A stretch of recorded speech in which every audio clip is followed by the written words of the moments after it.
But now having our offices at our home and our home in our offices, now we know that this 8.7 hours work related activities this time band has extended.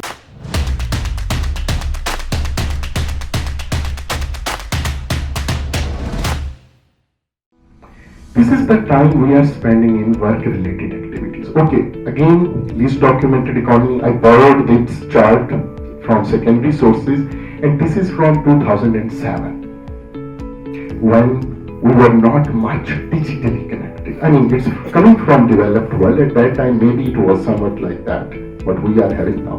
But now having our offices at our home and our home in our offices, now we know that this 8.7 hours work related activities this time band has extended. Would you agree?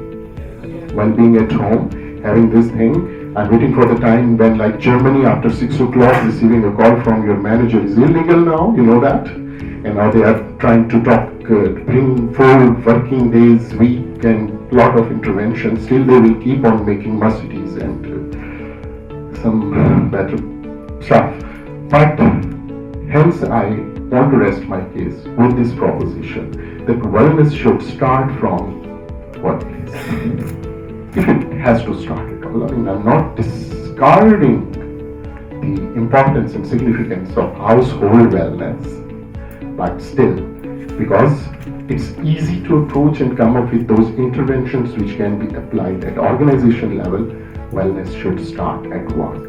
Thereby, we decided, a team of organizational psychologists, we thought of that what's the plausible solution, more holistic, action-oriented, more than sheer TMD intervention, right?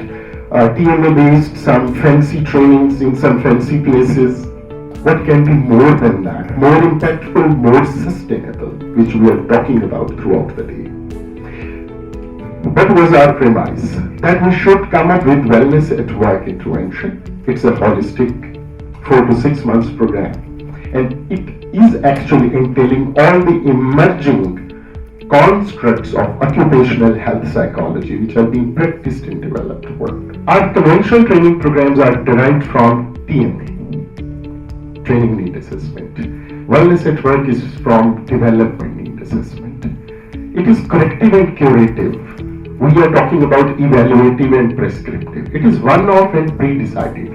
The other one is longitudinal and iterative. We are taking a lead, we are modifying, we are pivoting, we are coming up with the next step.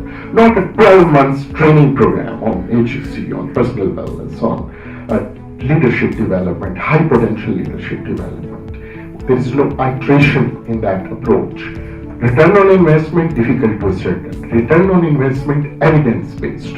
Pre and post assessment of psychological well-being index. I'll talk about it subsequently. Topical and specific, okay. I mean, when it takes the names and the brand names of certain trainings going on there, but they are pre-decided. What well at FFC? So let's talk about agro fertilizers. Okay, they did it. SSR delivered a training on behavioral interviewing. Why aren't we doing? We'll do that. No, we might not need that. Business-driven, people-driven. Package-oriented, process-oriented, run-of-the-mill, empirically endorsed.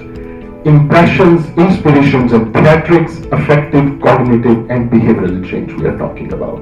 Bottom line is antecedent. What are the causal factors? What's the problem we are talking about? Bottom line is outcome, not the antecedent. Where do we want to reach?